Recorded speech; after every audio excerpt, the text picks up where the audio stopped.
So my name's Clive Chambers, and I'm the head of service for children in care in Nottingham City Council. And I have the great good fortune in that context to be responsible for a range of services, and those services include our fostering service. And I know that the services that we provide, of all the services we provide as a city council, fostering is one of the most important things. We work really, really hard in Nottingham to keep families together. And we know that we're really good at keeping families together because all of the comparable statistics that we have tell us that we're doing better on that front than most other authorities with similar levels of need. But there are always going to be some young people who can't safely remain in their family. And for those young people, fostering is just the best option by such a large way. And we are in particular need of recruiting foster carers at this point in time. I know that there's a great deal of attention on various kinds of care in the national media. And one of the things that saddens me is I don't think there's been enough recognition of the fantastic carers do. Our foster carers are looking after children in challenging circumstances and doing a great job of supporting them through this really difficult period of time. But we're always going to need foster carers, and we're always looking to recruit more. And I see I see firsthand the fantastic benefit that foster carers bring to children in care. But I guess what I would say is that I've seen fostering from kind of lots of different perspectives. I've got a kind of my family has got a long and varied association with the care system, starting right back with my granddad, who was brought up in care. And then when I was a child, my mum was a foster carer, my sister was a foster carer for the city. And if things go to plan, to the extent that I have a career plan, what I want to end my job, I want to end my life with being a foster carer. Because I've seen, as I say, the benefits that foster carers bring to the children that we work with, and I know that I have benefited from my experiences as a person growing up in a family that fostered. So really, the majority of the rest of the evening is going to be delivered by people kind of real experts in the field. There are a number of foster carers and fostering workers on the line. So my job is just to say a massive thank you to all of you for giving up your time and for thinking about whether you want to be foster carers for the City Council. We really, really genuinely appreciate the fact that you're willing to think about undertaking this role. And we really hope that as many of you as possible will go on to become foster carers for the City Council. Thank you very much, and I'm going to hand back to John. Thanks for that, Clive. Yeah, everybody, welcome to the information event. My name's John. I work in the fostering recruitment team here at the City Council, and we're going to go through a presentation telling you everything you need to know about fostering with us. So we'll do the welcome introductions. We'll go through this presentation. If you've got any questions about fostering, please email us fostering@nottinghamcity.gov.uk, and then at the end I'll put the questions to the foster carers that we've got with us. If you want to take the next step after tonight, after you've seen what's involved in fostering, the next step is to go to our website, fosteringnottingham.com, go to the Get in Touch page, which you can see here. So off like a laptop, it's there. Off your phone, you'll see the menu there. And then on that page there, there's a tick box for book a virtual home visit. And then give us your contact details, and we'll get in touch and arrange a visit over like Skype or Zoom or whatever. And we'll talk a little bit more about that later. But I'm going to do the introductions. Like I say, my name's John, and we've got two foster carers with us tonight. We've got, they're both called Cheryl. Cheryl A and Cheryl B. Cheryl A, do you want to go first and tell us a bit about yourself? Yes, I've been fostering for about 2 years now. I've got two sisters. They are now 5 and 16, and it's fair to say that they have brought a huge amount of fun and laughter to our lives. It's been quite a journey, but it's been amazing to watch them change in such a positive way, to make such a difference to their lives. You can't even begin to imagine what you've got the capacity to do for these troubled children, and it's the best decision I've ever made, ever. Thanks for that. And Councillor Barnard, Cheryl B, do you want to tell us a little bit about yourself, please? Oh, hello. I'm Cheryl Barnard. I'm also the portfolio holder for children and young people. I've been fostering for 2 years, like Cheryl A. During that time, I've had an asylum seeker from Afghanistan. I had him for 8 months and he moved on to independent living. And I've had a mother and baby placement for the last 21 months, which you'll be hearing about later. It's been so rewarding.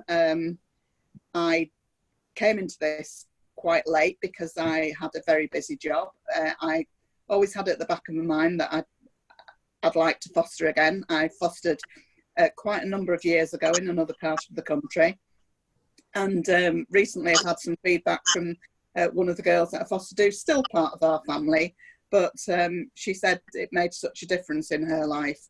And it's getting feedback from that, like that, years later, that you realise that people don't forget that it's made such a difference to their lives and has actually helped them to achieve their potential. She's the head of media studies in Newcastle now. So it's, you know, she always wanted to be an English teacher and she's achieved that and more. So I'll tell you more about mother and baby placements later on when at the right time in the presentation. So I'll hand back to John now. Thanks for that. We'll crack on. Like I say, hopefully you'll want to request an initial visit at the end of this, so that's how to do that. So we'll start with the basics. What is foster care? And as Clive mentioned earlier in the introduction, it's when a family looks after a child who's not their own, and that can be for a short period, literally like a day or two, or it can be when a child's very young, all the way up until they reach adulthood. And the purpose is to help the children thrive, reach their potential within a safe and secure home environment. They've generally not come from a safe and secure home environment, which is why they've had to come into care in the first place. And that obviously manifests itself in different ways when they're living with foster families, which we'll hear a little bit more about later. It's challenging, but as Cheryl and Cheryl have said, it's incredibly rewarding, which is why people foster for years and years and years. We've got foster carers who've been fostering with us for 20, 30 odd years, and they keep doing it because it is so rewarding. So why do they need to be fostered? They've all suffered some form of neglect and or abuse. They've all experienced some form of separation or loss. If nothing else, they've been separated from their birth family, which must be a massive thing for a child, particularly when they've gone through the challenges that they have done. Like as an adult, I can't imagine what it would be like if somebody said to me, oh, you can't live with your wife and kids anymore, you're going to live with this family now. That would just blow my mind. So for a child to kind of try and get their head around that and say, you know, you're going to live with this fostering family now, it's going to be a huge change in their life. So when we place them with foster carers, they need safe, stable, nurturing homes where we can make plans for their future, whether that's to go back home to their family, whether it's go to live with granny and granddad or other extended family members, or sometimes they'll stay in foster care until they reach adulthood. There's lots of different types of fostering. There's some people think fostering is a very, very temporary thing, that it's very short term. It can be, but there's lots of other types as well, which we'll go into detail now. Short-term fostering is when any child first comes into care, they'll always be in technically what's called short-term fostering. This, like I say, could just be for a couple of days, a couple of months, or it could even be a couple of years, and it would still be called short-term fostering. The reason for that is until we make a plan for the children's future, and that's agreed upon, and it's often the courts that make that decision, and there's often a lot of legal stuff that goes on in the background for that. The placement will always be short-term until it's agreed. You know, the children will be going back home. They might have a plan for adoption. They might go and then live with extended family, or they might be decided it's best for them to remain in fostering until they reach adulthood. But until we've got that decision, the placement will always be technically short term. Cheryl A, do you want to tell us a little bit about your experience of short term fostering and what that looked like for you? Yeah, my girls came to me from the QMC. They've both been injured with their parents, and so this was their first experience of foster care. I was very keen to have siblings. I'm the oldest of 6, so I grew up. My brothers and sisters were very important to me, and I really didn't like the idea of children being split up, which I think does happen sometimes.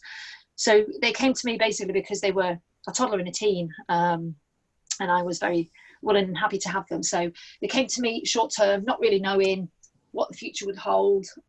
Eventually, that went to court, and the judge decided that they'd made such great progress with me that they'd both been able to bond with me in a very healthy way, in a way that they hadn't before, that it was absolutely in their interest to stay with me long term, which is now their plan. We're just going through permanency, which means that they will stay with me long term.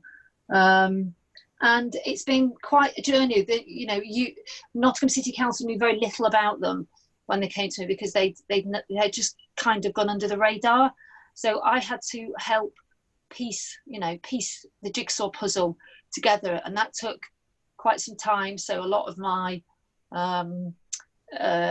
what they shared with me was evidence in court, really, to help secure them a stable place in foster care. But they've made huge progress. I'd only just become really a foster carer when they came to me. They made huge progress. I've learned a huge amount with regards to traumatized children, and that's kind of been incredibly enlightening and incredibly rewarding.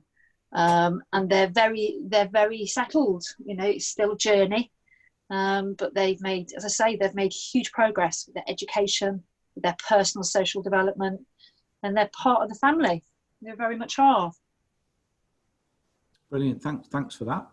The next type of fostering is long term, and as Cheryl's just said there, that's the placement that she has. The 2 girls that she's looking after, they're going to be long term fostered and stay with her until adulthood, and that gives the children that security, that stability to know that they're going to be with that family all the way through.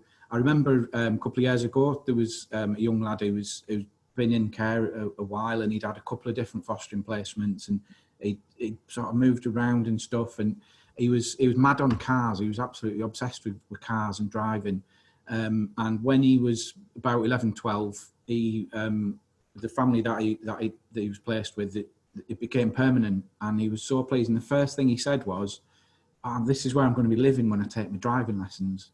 Now, for most kids, that's a kind of just a given. Oh, yeah, I'm 17, I'm going to be doing my driving lessons. But for him, it was a real massive thing to know, yeah, I'm going to be living here when I turn 17, when I can do my driving lessons. And that's the stability that long-term fostering gives children. Next type of fostering is parent and child fostering.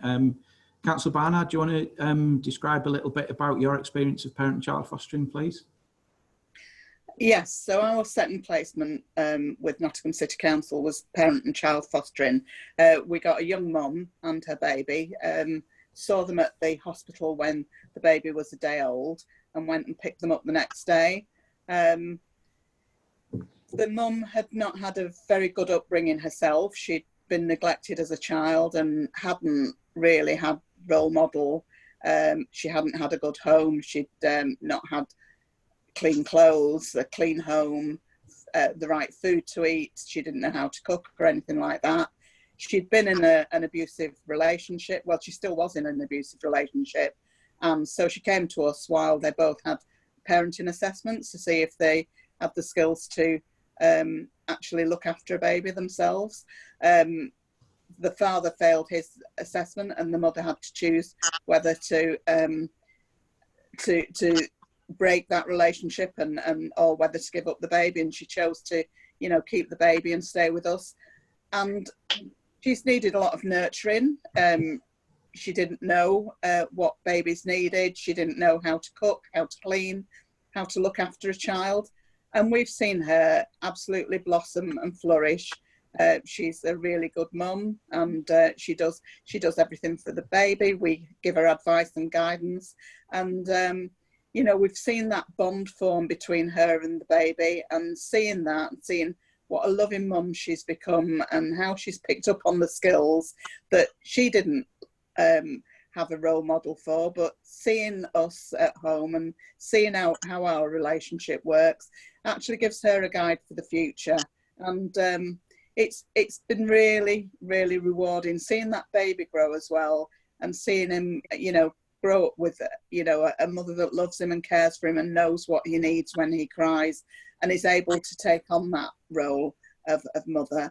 It's been really good. And what attracted us to it in the first place was preventing that child actually, you know, going into care and not ending up with their own mum. And hopefully he'll be able to move on to independent housing with his mum, and they'll be a nice little family. So we feel that it's been really rewarding to actually offer that guidance and support to a young mum, and to enable her to go on to live independently and look after her own child. Thanks for that. And the next type of fostering is adoption bridging. This is a form of short-term fostering, and this is where a child, typically quite a young child, will be. The plan will be that they will move on to adoption. So it's a way of preparing the child to move on to their adoptive families. Can take from about 6 months up to a couple of years. Like I say, there's often a lot of stuff goes on with courts, legal challenges and things like that. That means that it can take longer than 6 months. And it's a really sort of special piece of fostering to be able to take a child and prepare them and introduce them to their adoptive family, and then let them move on and to go with their adoptive family. Respite fostering is something that foster carers do on an arranged basis, and we usually try and match up the same respite carers with the same children, so the children are going somewhere familiar. They're not having to go for respite to different carers who they don't know all the time. And it's something where carers need to have a break. It's where the kids are on the go all the time, and they're wearing the carers out, and you know, it just gives carers a chance to recharge their batteries, like for a weekend or a weekend holidays and that sort of thing.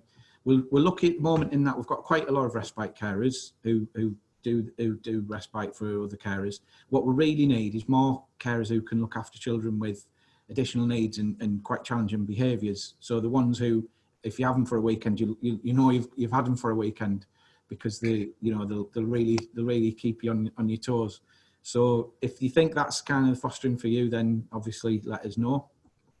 Emergency fostering is something that's done usually by experienced carers, and they will go on like a rota so that we can contact them any sort of time of day or night.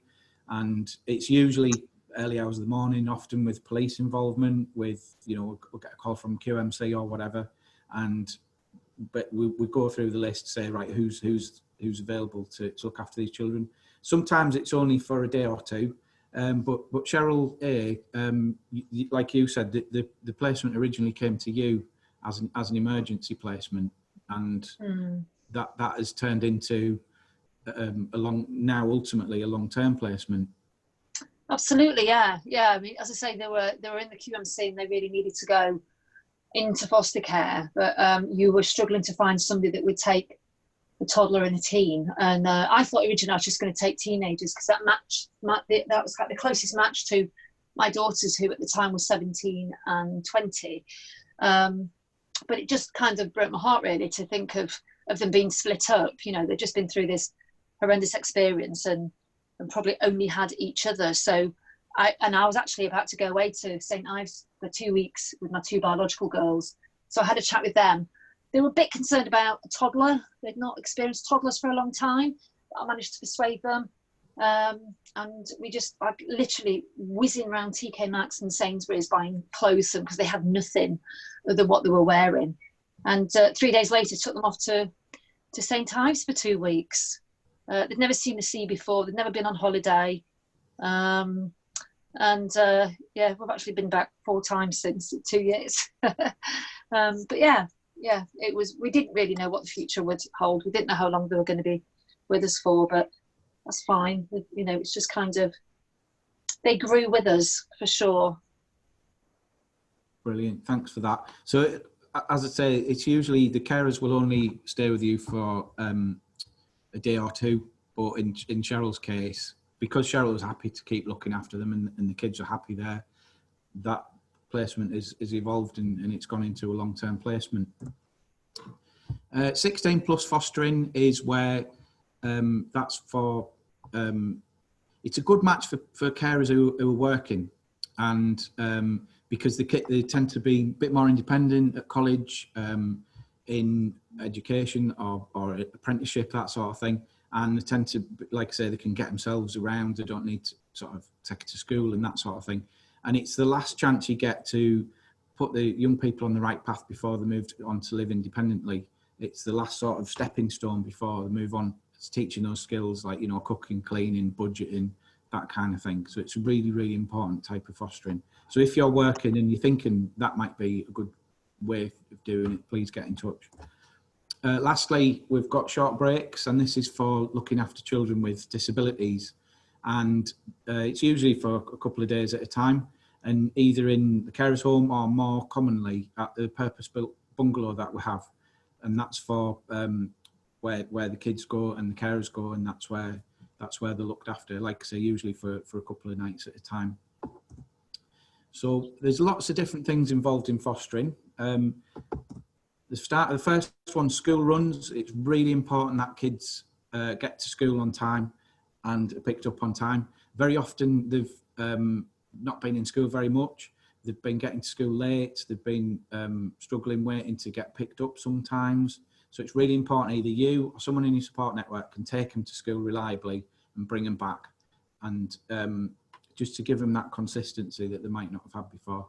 The kids don't usually change schools when they first come into care. Usually they'll stay at the school they're at. So that's something to bear in mind if you've got kids of your own and they're sort of like going to school in one part of the city, and any fostered kids you look after might go to another school. So the logistic of that is something to work out.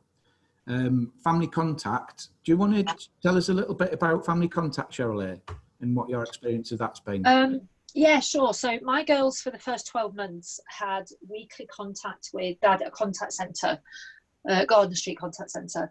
And I think at first I found it a bit daunting because whilst the custody is going through the court, parents have a right to have contact with their children. Now, Mum was very, very poorly, still is poorly, so they haven't seen Mum since they came to me. But Dad wanted to see them on a weekly basis, so which was his right. But at the same time, I couldn't help but feel anxious about the fact that I was taking them back to a parent who had neglected them and or abused them. And that was a difficult one initially for me to get my head round. But the social workers at the contact centre were fantastic.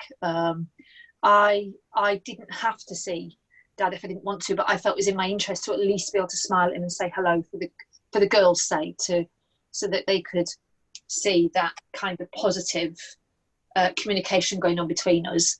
Or there were times where there were some difficult subjects, and the eldest one especially wanted me in the room when she was seeing Dad. So it was important that I could at least be around Dad without that being a problem.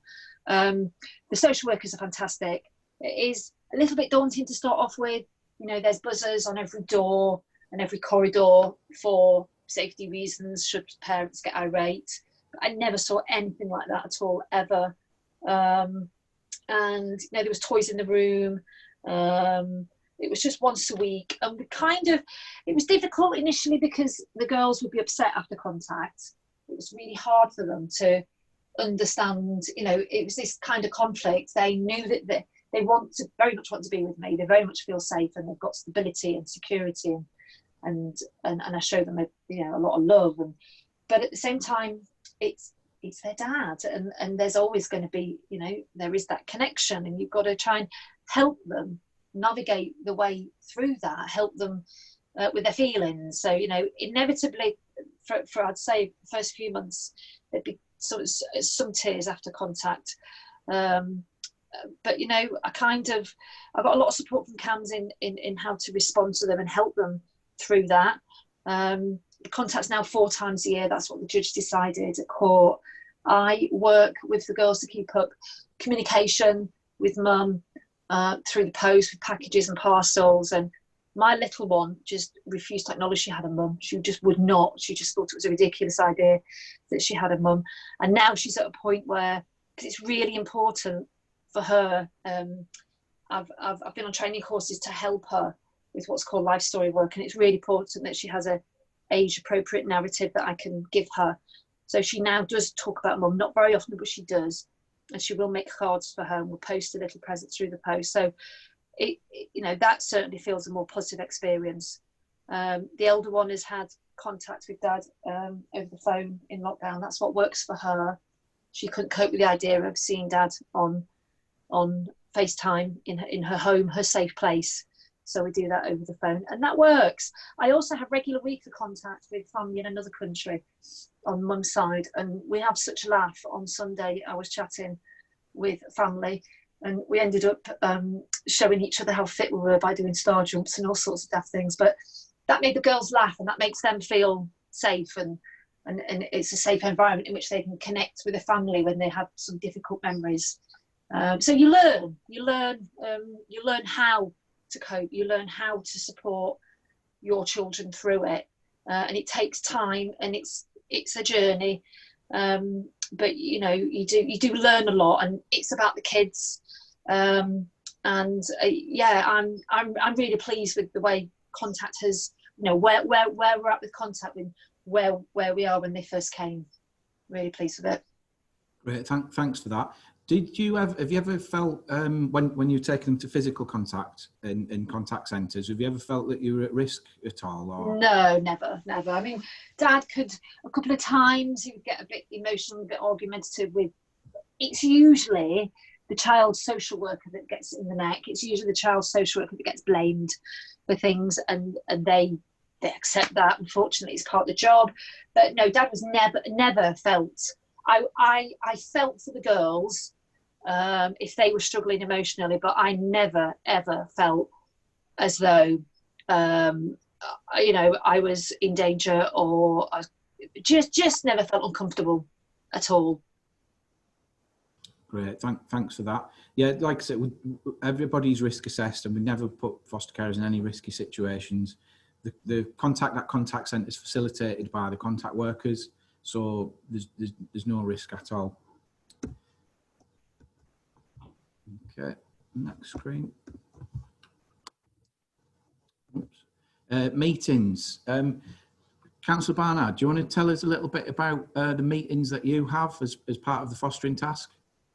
Yeah, so we have a supervising social worker whose role it is to support and guide us and to look through the logs and make sure that we have our training, and we have a meeting with her about every 4 to 6 weeks. And then we have the child as a social worker who currently is contacting us every 3 weeks or so via video link, but would normally come out to the house to make sure that the child's all right, and that everything's all right with the mum as well. She'll look at the mum's bedroom to make sure it's tidy and clean, because obviously cleanliness has been an issue in the past.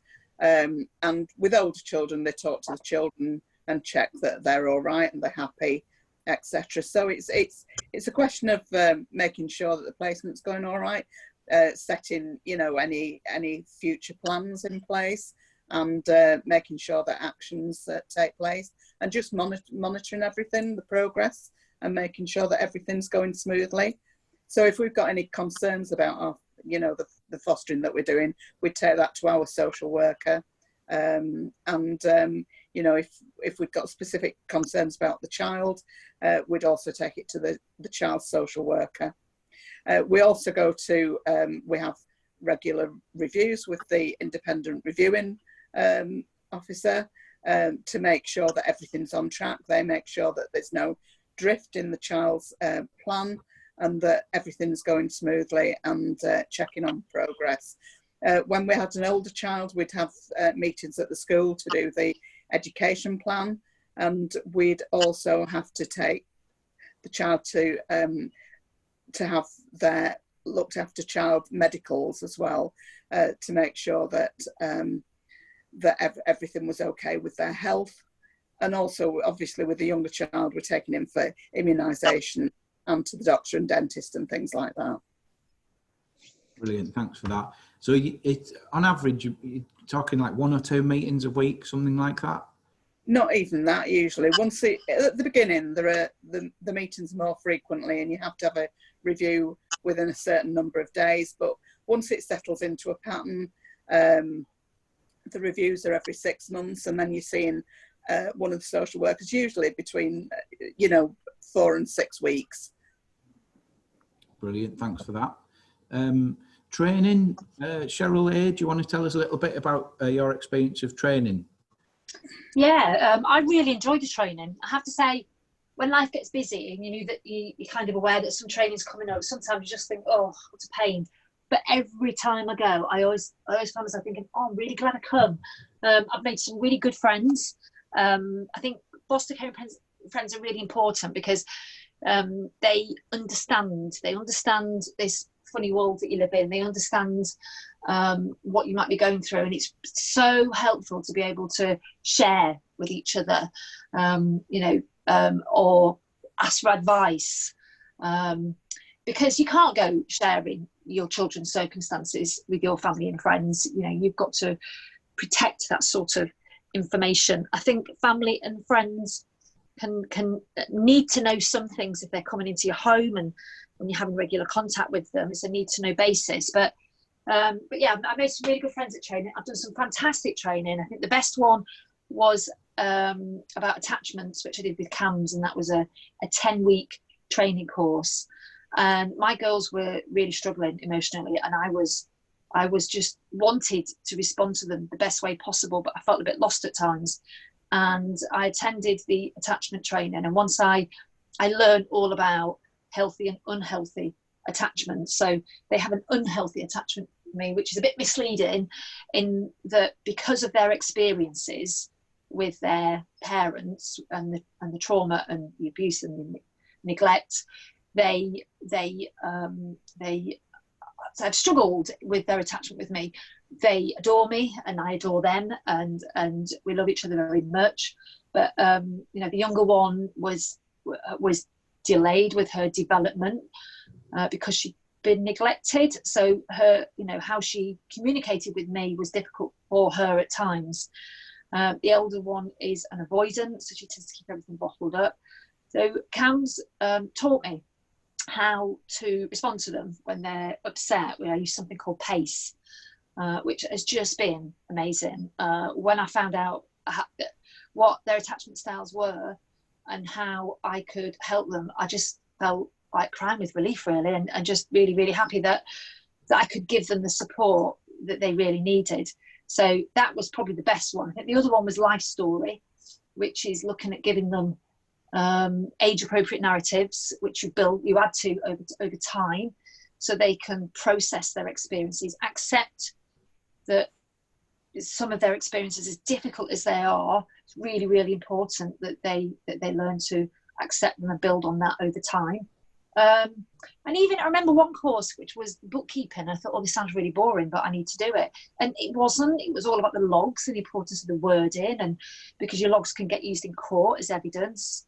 So yeah, I can't say I've been on a training course and not come away and feel like I've really got something from it and not enjoyed it.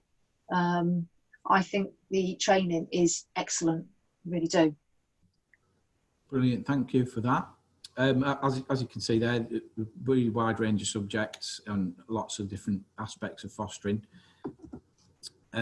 Record keeping, you've touched on that, Cheryl. Do you want to just go in a bit more detail about the type of logs that you keep? And yeah, well, there's logs, I think my first 12 months or so, my logs are quite detailed, but that's because I chose to make them quite detailed, because I was logging things that they were sharing with me, which were evidence in court. I didn't realise it at the time, but apparently they were so impressed with my logs that everybody had a copy of them in court, and they ended up being really quite crucial with regards to the decision making. So you keep a daily log, and it can be really brief and simple in that you had a good day, or maybe one of them slept through when they don't usually, or if they've made a bit of progress in some area, or just a little bit about where they're at the moment. Medical appointments, you keep a log there, and you tend to pass that information over when you go to The LAC reviews, looked after child review, which are every 6 months. What else do I keep? Remind me, John, what else do I keep? I guess it's just significant things, any disclosures? Yeah. I think disclosures are the important one. I think that was when, as I say, the first 12 months, I did my best to keep as much detail as possible with regards to disclosures. Now it's lovely just to put the kind of everyday innocent things,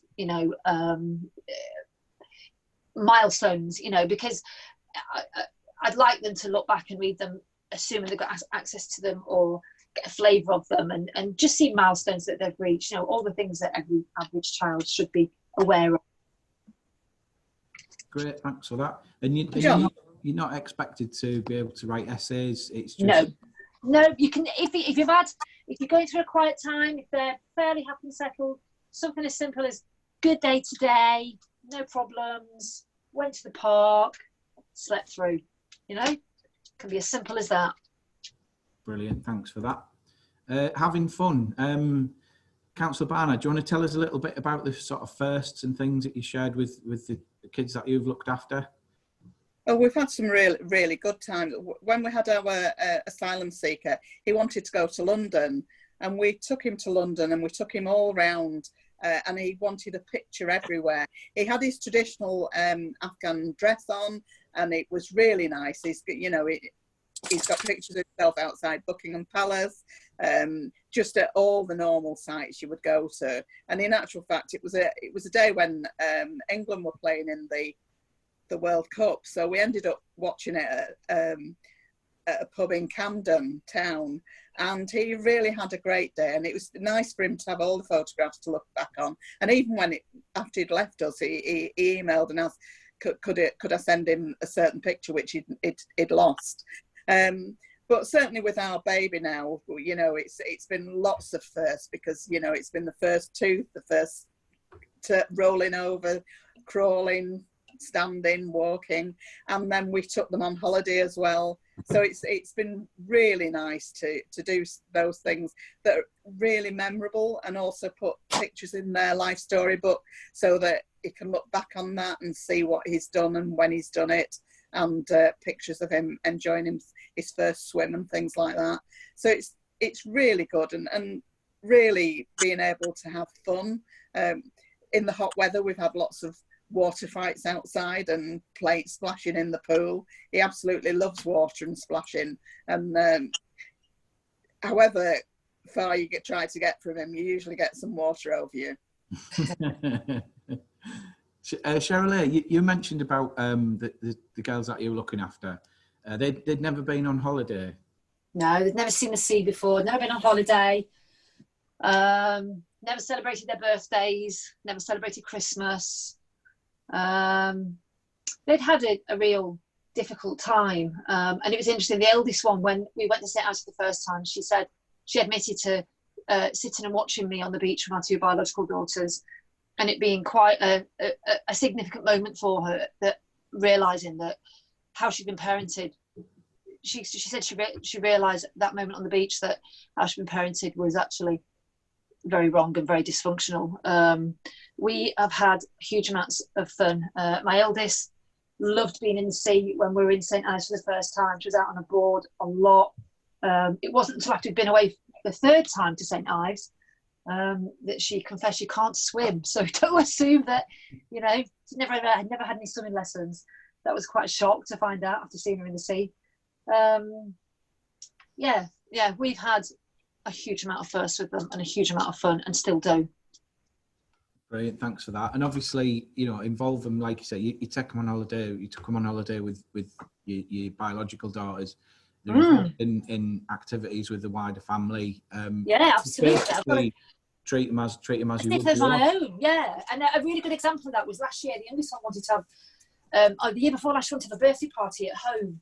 And it's really interesting in that I've took on so many challenging experiences with these girls, but the one thing that made me feel wobbly was the idea of organising a birthday party again for one so young. And I remember talking to my eldest daughter about it, and she just said, why don't you just book a local play centre? She'll be happy. And I said, yeah, Katie, but think about when you were little, and how important parties were to you, for you. You know, whatever it was you wanted, be it fairies themed or whatever. I did it, didn't I? You had what you wanted. And she said, well, yeah, of course you did. I said, well, why would I not do that with her? And she just looked and went, yeah, you're right. I never thought about that. So I do not want them to feel that they're not equal. They absolutely are equal. You know, I think if they were my children, for whatever reason, I couldn't care for them in somebody's home, it would mean so much to me to know that they were treated with just as much love and respect as the biological children. And that's what I do. Brilliant, thank you for that. So the demand for carers in Nottingham at the moment, we've got highest figures ever, sadly, around 650 children in care. And at the moment we rely too heavily on the private sector, that's fostering agencies. When we can't place children with our own carers, when all our carers are full, we have to go out to the private sector, the agencies, and they charge us an awful lot of money to place our children with them. The kids that we look after from all backgrounds, all ages, all ethnicities, some of them will have additional needs. Over half the kids we look after are part of a sibling group, and as you can see from the photo there, if you can fit a bunk bed in your spare bedroom, then please do, because it could mean that you're keeping two brothers or two sisters together, even if you've only got the one spare bedroom. A lot of kids in care, the only people that know their story really are their siblings, and it's really, really important that we try and keep them together. Sometimes we get groups of 6 or 7 siblings in at a time, and obviously, no matter how big your house is, we wouldn't want you to look after that many number of children. But the most common sibling groups we get are groups of 2 or 3. So like I say, even if you've just got one spare bedroom, if it's big enough for a bunk bed or a couple of single beds, then you could be keeping them together is really, really important. Practical requirements you need to foster. You need a spare bedroom. You need to be 21 or over. Having a support network is really important. Councillor Barn, do you want to just tell us a bit about your support network and how that works for you in terms of fostering? Yeah, I mean, we've got family and friends. We haven't got family close to us, but we've got lots of friends, and we've got some that have got specific experience with children and working with children with disabilities. So it's good to have that network of friends who, you know, if you're struggling a bit, or if you need somebody to talk to, it's good to have that. But also somebody who can step in and babysit, or you know, actually provide a little bit of respite for yourself while you go out one afternoon. It's good to have those extra people, but just having, you know, somebody to chat to a lot of the time, and you know, it's quite often other parents who've had children, or you know, that are part of your network, and they know you well, and they know when you're up, they know when you're down. So if you're struggling a little bit, it's good to have that support around you. Thanks for that. Obviously, when you become a foster carer for Nottingham City, you're instantly part of a much wider support network of carers. You know, we've got around 200 fostering households in and around the city, so no matter where you live, you're going to be close to experienced foster carers who can help you. A lot of foster carers don't kind of advertise the fact that they foster, but when you become a foster carer, you'll obviously get to know them through going to training and that kind of thing. You can be from any cultural or faith background. You can be a single carer, a part of a couple, from LGBT community, with your own kids, without your own kids. We just need a really big, wide range of carers that can meet the needs of the kids that we're looking after. Personal qualities needed. I won't go through all of them because hopefully they're quite sort of obvious, self-explanatory. The one that most foster carers will describe to me is the bottom that says most important is sense of humour, because things happen when you're fostering where if you don't laugh then you'd be crying, frankly. Like you said, Councillor Barnard, you get water chucked over you a fair bit when you're having water fights and stuff.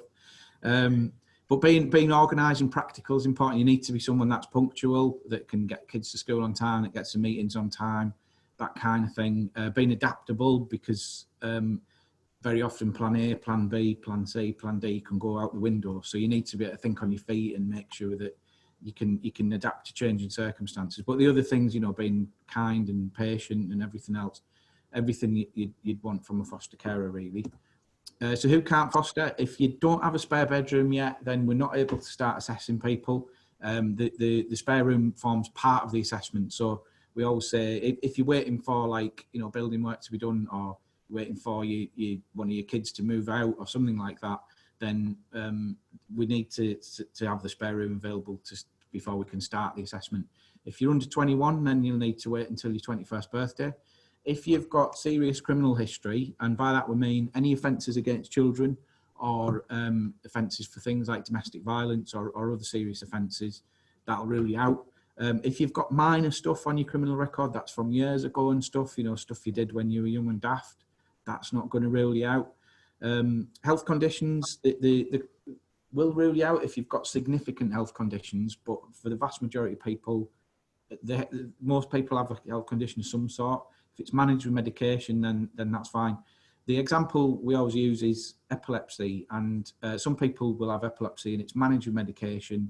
They don't have any fits and it's absolutely fine, and their GP will sort of look at that and say they're going to be fit to foster, that's fine.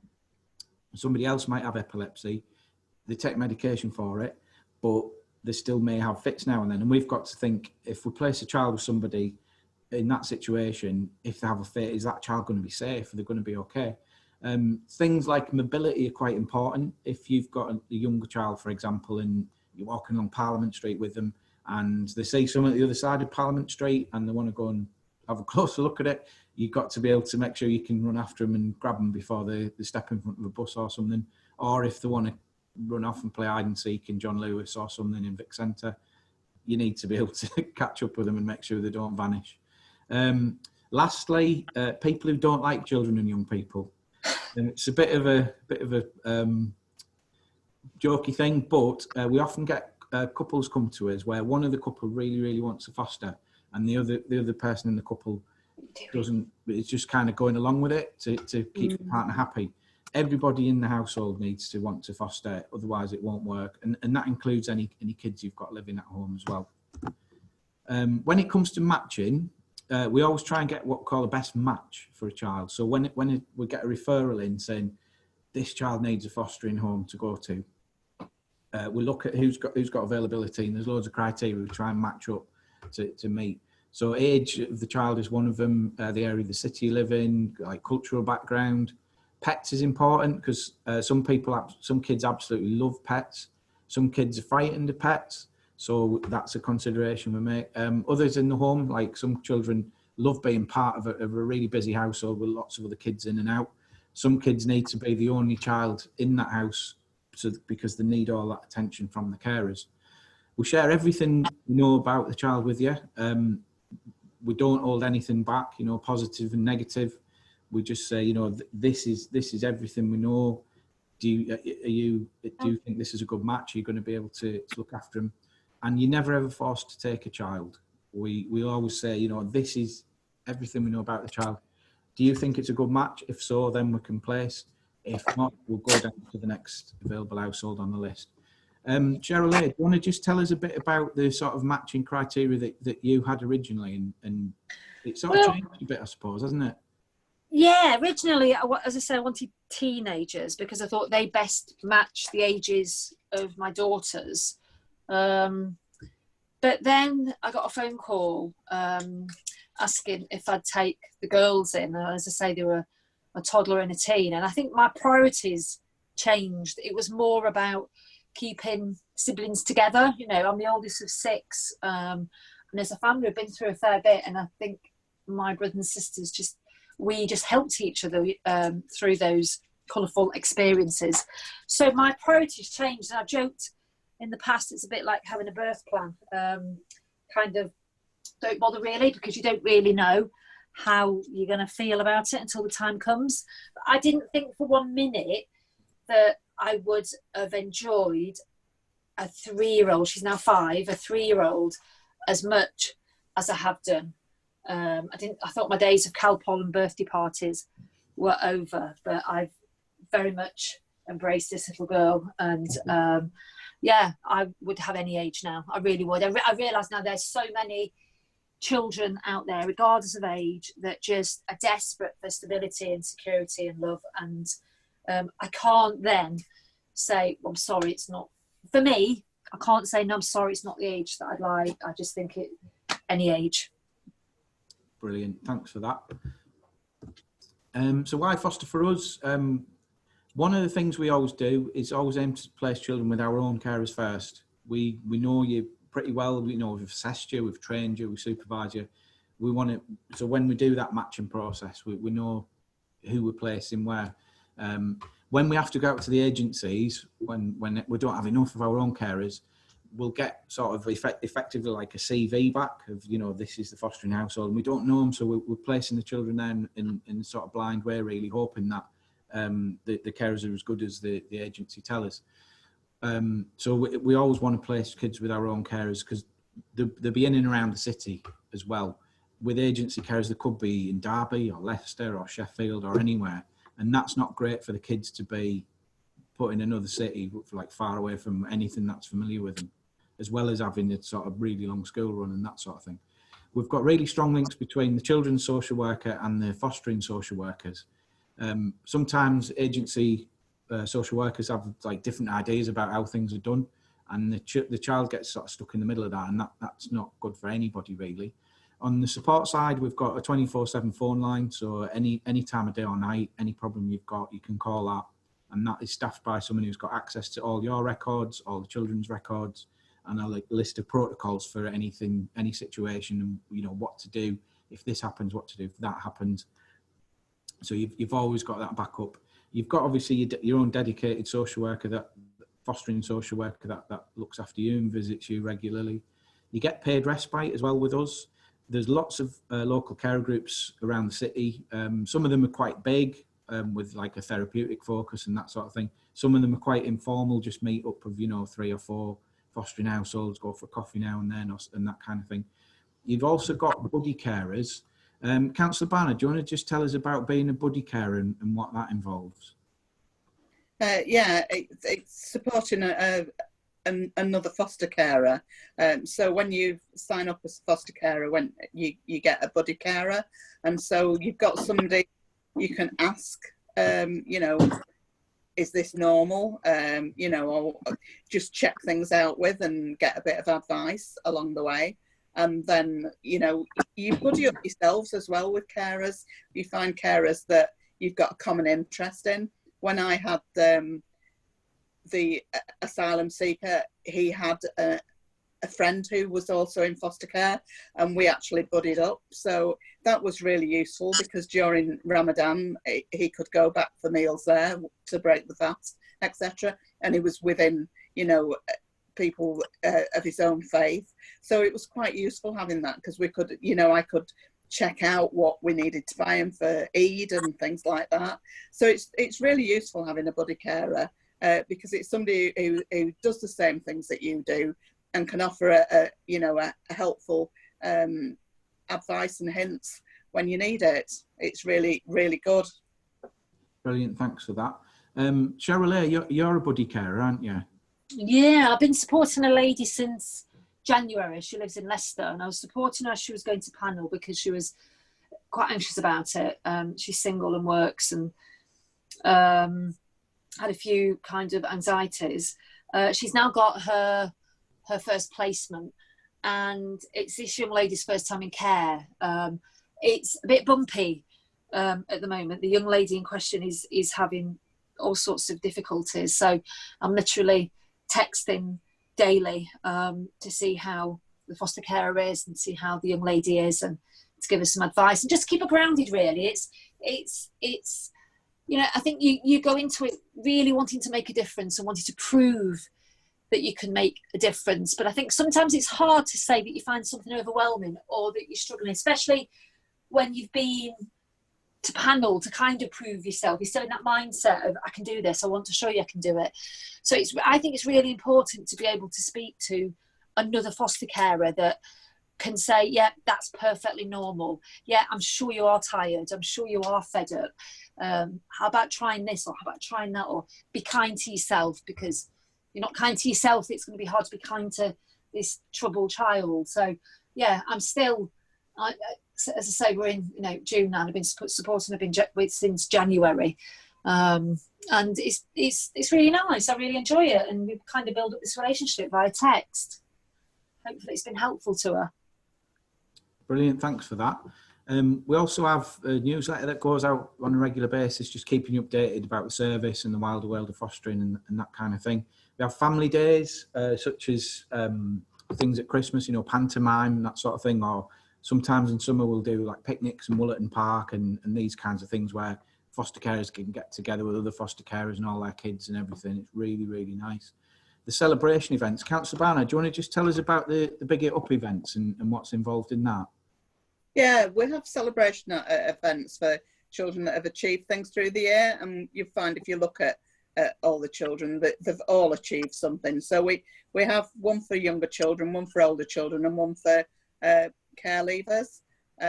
So it's really nice to be able to get together and see those children, see what progress they've made through the year, and to be able to celebrate that with them. And they come up and get their awards. Some of them are a bit nervous about going up. They can take a friend up with them. The younger ones, it's a really good night. They have, you know, people dressed up, and it's really fantastic. And if you see the looks on children's faces, and when they come down with a certificate and they show it to their foster family, they're really proud that what they've done has been recognised. And sometimes it's just small things, but it's the progress that they've made through the year, and it's really good to celebrate that and to see them get some recognition for that, because these are children that quite often some of them are never going to be the cleverest in their class or do well in their exams, but if we can find things that they've done really well, and sometimes it's just they're so kind and thoughtful to others, and to celebrate that at these events, it's really good. It's what I enjoy most about being portfolio holder for children and young people, being able to see all the children and celebrate what they've done through the year. Great, thanks for that. We also have a therapeutic support team in now. Cheryl A mentioned a little bit earlier on about the help that they've given. We're really lucky in that we've got that team within the council. Sometimes in other local authorities, they get referred to NHS waiting lists and stuff, and that can be like weeks or months. But without this therapeutic support team we've got within the council, they can get to work straight away. You might have heard them referred to as CAMS, which is Children and Adolescent Mental Health Services. Do you want to just tell us a little bit more about that, Cheryl, and how that's worked with you? Yeah, sure. I went to see CAMS as soon as the girls came to me with my social worker, with their social worker, and we went to see a psychologist there to discuss what we knew about the girls. It was very obvious that they were very traumatised, and that they were going to need support. Now, because there is a court case going on, they don't actually see CAMS direct one-to-one until a decision has been made, because it would be unfair and unkind to start therapy if a decision, say, was made to go to a family member, to go back to parents, and that therapy couldn't be continued. So until a decision has been made at court, then I went to CAMS every 4 weeks to talk about how the girls were doing, to discuss coping strategies, ways that I could support them, to talk about how I was coping, because I'm a single parent, and they were pretty much my first placement, so this was quite a challenging time. Once the court decision had been made, then the eldest one started to have one-to-one with a psychologist. It could be weekly or fortnightly, it was up to her, she chose weekly. And the youngest one started therapy with an art psychologist. So she had art therapy, which has been amazing. It's given her, it creates a very relaxed, informal environment in which you can gently probe and find out more about how she's thinking and feeling. And I mean, she was, I think when she started, the youngest one when she started at CAMS was, I think was about at 22 months. She was 4 at the time, and she's now, certainly, you know, as far as her achievements at school are concerned, she couldn't. When my youngest first came to me, she taught gobbledygook with a very strong American accent because she'd been parented by an iPad, effectively, and now she just talks non-stop. literally non-stop. The American accent has gone. She's now, as far as the school achievements are concerned, her academic achievements, she's age relevant. She still needs support with her personal social development, but she's made a huge leap forward and comes. I couldn't have done it without them. You know, we're still, even though we're in lockdown, they're on the phone every 2 weeks for both children, 2 different psychologists. I knew that every time I had a question or if I was struggling, I could just pick the phone up and call, and there was somebody there to ask for guidance, ask for reassurance. And yeah, I mean, 2 years later, I'm still very much with CAMS. We've got a meeting tomorrow via my iPad with everybody involved in the girls' care, and I think the girls wouldn't be, and I wouldn't be where we're at now without them, for sure.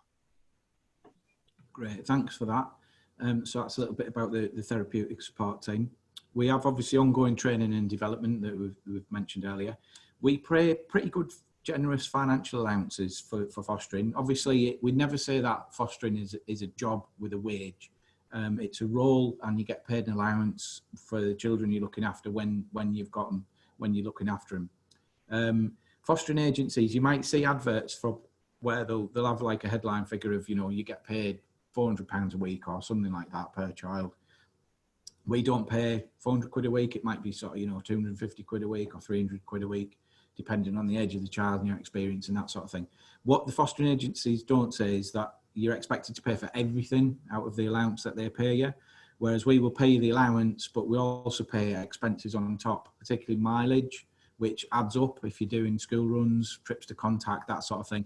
That can mount up. And then other one-off things that you might need to buy, like bedding, stair gates and car seats, buggies, all these things that can be quite expensive one-off purchases. We cover the cost of that as well. So a lot of people who foster for us, who have fostered for agencies, have actually says they're actually better off fostering for us. So that's something to bear in mind if you, like I say, if you see the adverts for the amount of money and that sort of thing. When you foster for us, you automatically become part of the fostering network as well. That's a charity that looks after foster carers and fostering services. There's loads of benefits to being in the fostering network. The main one being the tie-ins with the companies that they've got for like insurance and stuff like that, and also the family days out. You get a lot of subsidised or free family days out if you're a foster carer. So how to become a foster carer? The first step is to book a home visit. There's the website there again, just the page that you go to, the get in touch page, and tick the book a virtual home visit, give us your email address, your phone number, etc., and then one of us will get in touch. And then there's 2 stages to the assessment process. After we've done the initial visit and we've found out a bit more about you and checked out everything and made sure everything's, you know, your home suitable and stuff, you go on to the stage 1 of the assessment, and that takes about 8 weeks, and where we do the background checks and that sort of thing.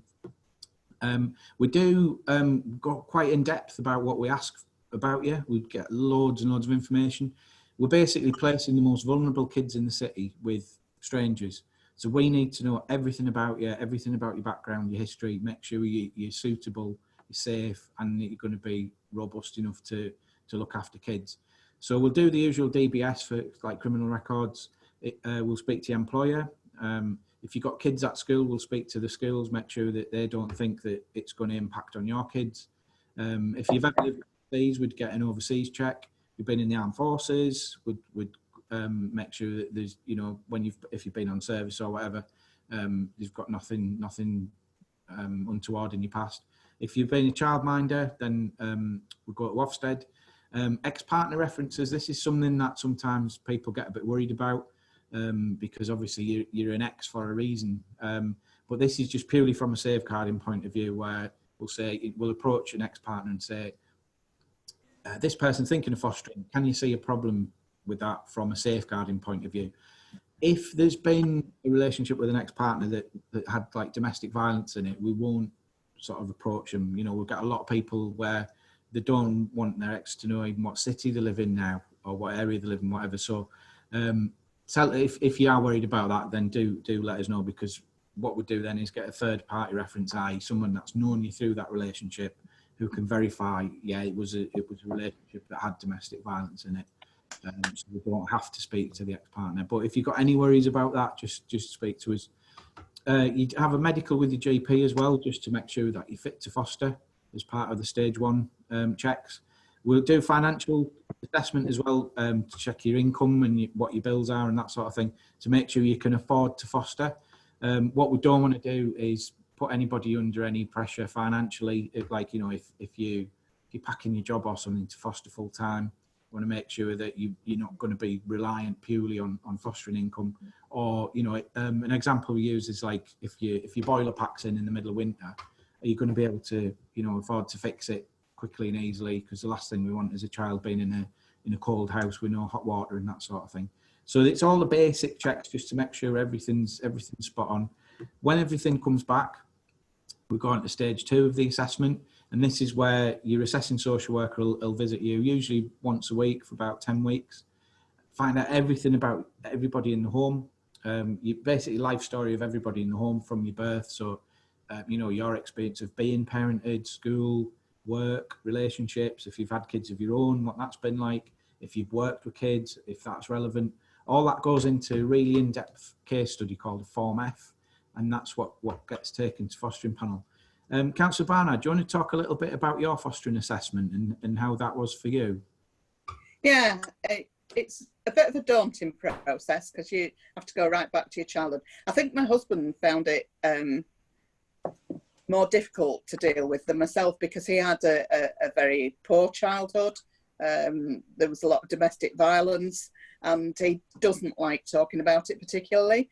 But what he was able to demonstrate was that, he'd come through that determined to be different to his father, who was violent and an alcoholic, and that had made such an impression on him that he was determined to bring his children up differently.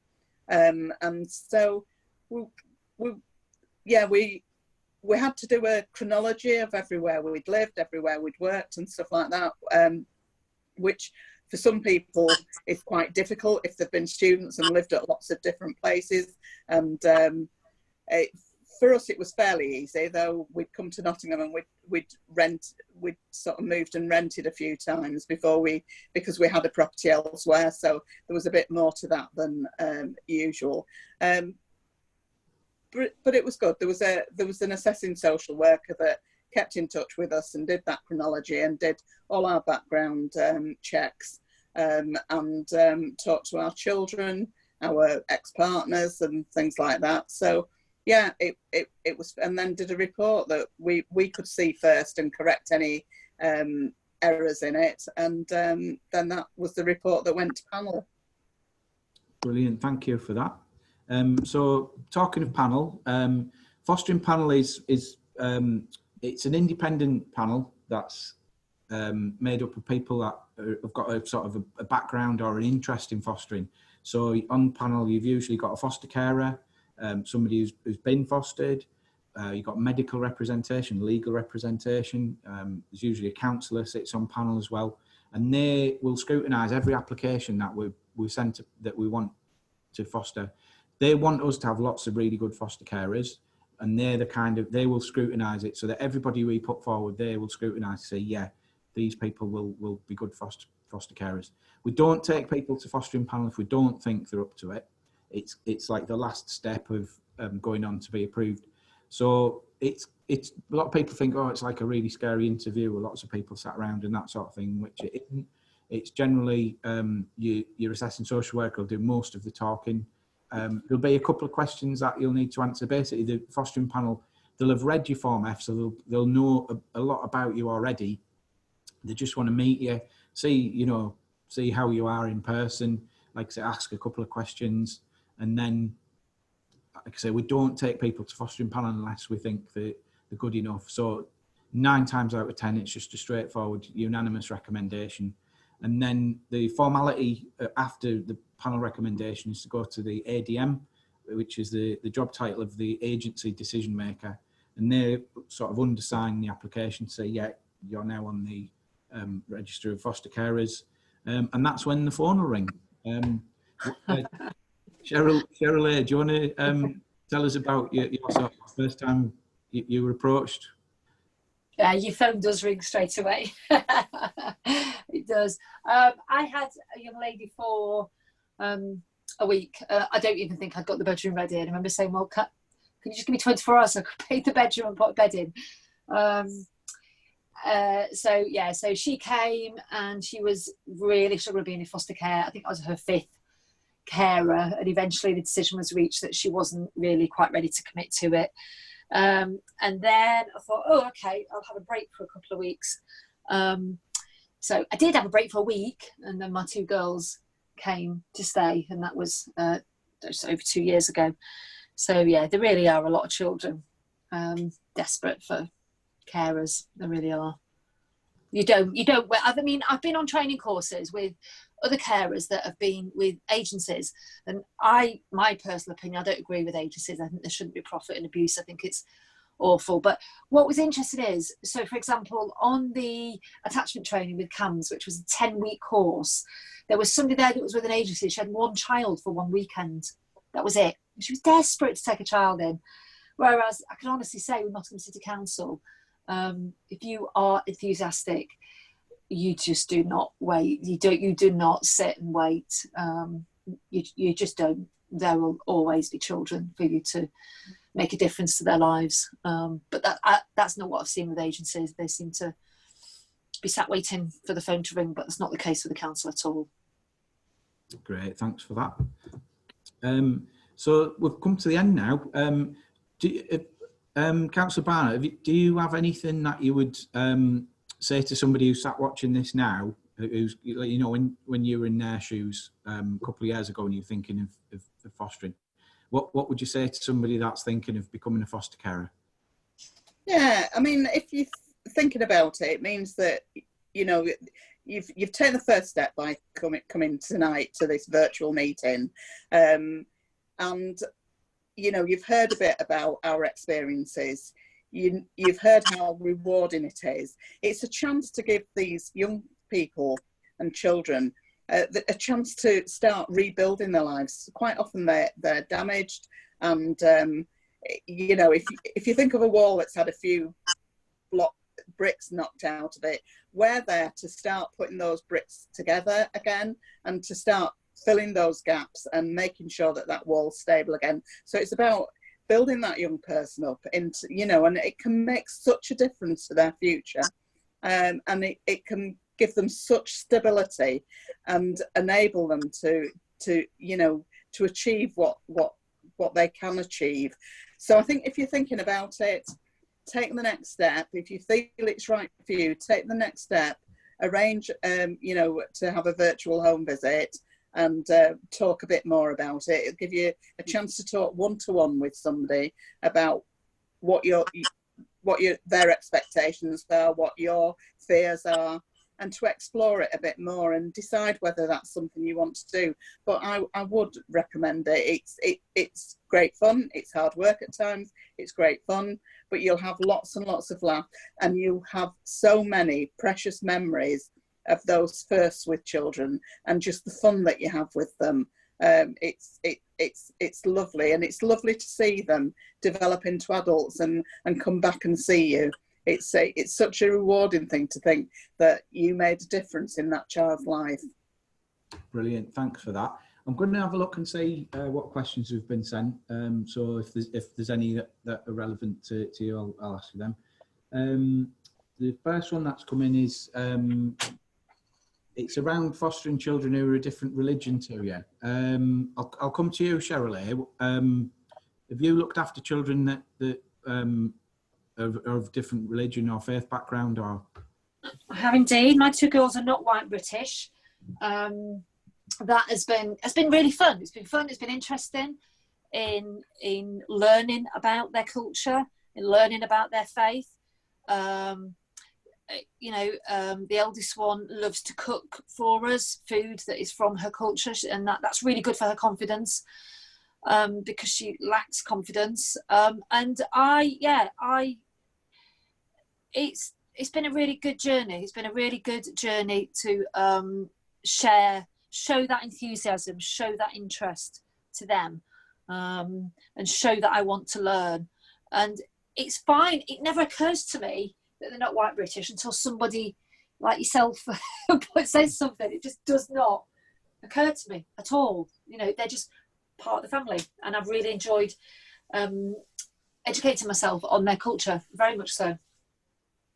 Brilliant, thanks for that. So in terms of the question is around kind of like the support and stuff that you get with looking after kids who aren't of your cultural background. Have you found that's been okay? That's been, yeah, because I've met foster carers that are from the same background, the same culture, and they absolutely want to support them and me. And you know, they are my go-to if I need to know something. And I think, to be fair, the girl's mum sends me things to read and information that she thinks would be helpful. You know, I can talk to the family in the other country. I can ask them questions. My social worker's been really supportive in reading material and just being someone to talk to. Yeah, I think I've had a lot of support. It's been really helpful. Brilliant, thanks for that. John, if I just chip in and say that the first placement we had, we were a little bit daunted at first because we were told it was Muslim and only ate halal meat, and so, you know, I had a little panic because it was tea time and he was on his way, and I thought, oh, what do I cook? And I ended up just cooking a sweet potato and spinach curry for him, which he thoroughly enjoyed. But he followed his religion. He was very devout, and so he would go to the mosque. And he had friends, you know, of that faith as well. And when it was the mosque open day, we all went along to the mosque to have a look round. And it just became part of our way of life. We ate halal food while he was with us. And one day I decided to cook him I researched a traditional Afghan dish. And I thought it would be a surprise for him. But the last stage in this dish is you put a tea towel over the top of the pan and put the lid back on and just let it steam for the last bit. And he walked through the front door from school and he knew immediately what had been cooked.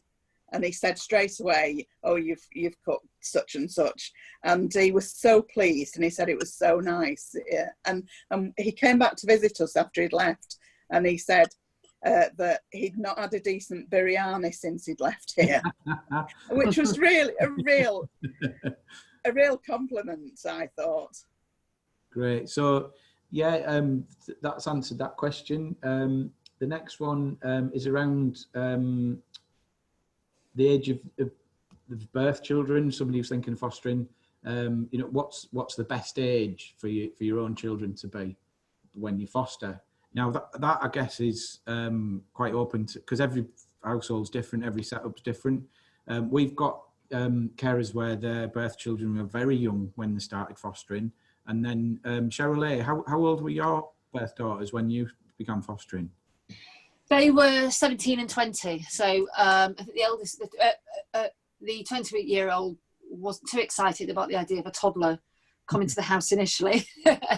She's like, why would you do that to us? But she absolutely adores her. I mean, my girls have very much been on that journey in supporting both the girls, and it's just natural to them now. You know, they use PACE, which is a way of responding to them when they're feeling upset.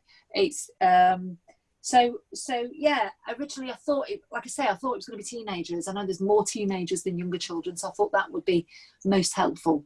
But yeah, we welcomed a 3-year-old in, and she has stirred things up and rattled us around and brought a whole lot of noise and fun and laughter into the house for sure. Brilliant, thanks for that. Councillor Barnard, you fostered originally a long time ago. Did you have any kids of your own then, and what sort of age? I did. We had one she was just a few months different from my own son, and then I had a much younger one who was just I think 1.5, 2, and she just became part of the family really. You know, they just formed a network, and it was fine. However, what I have learned through this process, because I've got my youngest son is on the autistic spectrum. He lives independently. He doesn't live at home, and he's 34 now. but he struggled with us having the 16-year-old, and it wasn't apparent initially. But I think in retrospect, we've said we wouldn't take a boy of that age again, because he just feels as if we're replacing him. And that's even though he's got a foster sister that he thinks of as a sister now, who he goes and stays with in Newcastle. But he just struggled with a boy of, being in what he saw as his room, etc. Right, that's interesting. So I guess the answer to the question is it depends on your family setup, I suppose, and there's no right or wrong answer. Obviously, if you've got really, really young children, you need to be able to make sure you can balance meeting their needs and then any needs of any foster children that you've got, which obviously is a bit of a balancing act, but it's nothing that you can't get round. And it sounds like both of you managed that pretty well. Let me just check. I think we've had another one in. This one, this is about holidays, being able to take children to a timeshare on holiday in Spain. Now, do you want to answer that, Cheryl A, and just say what your experience of taking kids on holiday has been? Or have you well, I haven't been out of the country with them. I've only been, St Ives was the first place that we went to. They'd only been away for 3 days and went to St Ives, and I think that was really quite a significant time for them. That was when they just felt a lot of love and a lot of security, and they were able to witness healthy parenting. So that was, and as a result, they just want to go back there. They want to go back there all the time. We've been there 4 times. So we haven't been abroad. The eldest has been abroad with school. She's been to Spain, but I haven't been abroad with them. But holidays the first one was interesting, obviously, because they'd come out of hospital. They'd been through so much. So that was a little bit tense, but still a lot of fun. And now they just love going away. Absolutely love it. Brilliant. We've been abroad with ours. So we had to get a letter from the child social worker to confirm that we were foster carers and that we were joint carers with the city council. We had to provide flight numbers, find the nearest hospital to where we were going, find the nearest GP service to where we were going, and provide the address of where we were going. And that was all we had to do.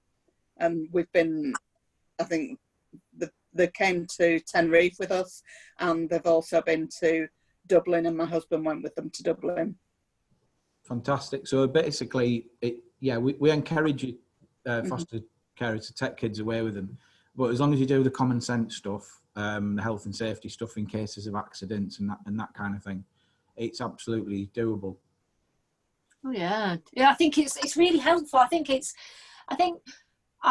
mean, my girls, they are 19 and 23 now, so they're quite happy for me to go away with my 2 foster girls on our own.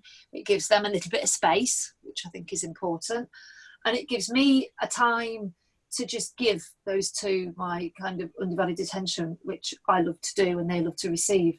And it's just really healthy, and I think it just helps that bond. It really does. They're missing quite often they're missing those really close, intense moments with their biological parents, and I'm not their biological parent, obviously, and I can never replace that, but I can show them, I can give them, the love and that closeness that they're missing, and they can enjoy that and feel worthy, feel that they deserve it, that's natural. Absolutely. Brilliant.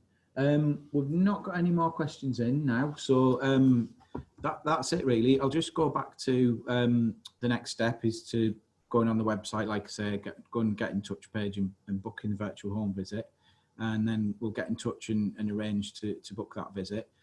So yeah, I just want to say thank you to Councillor Barnard and Cheryl.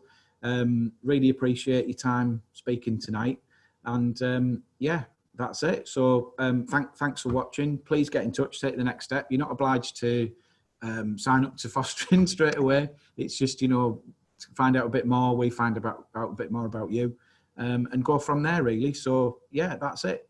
Thanks for watching, and we look forward to hearing from you soon.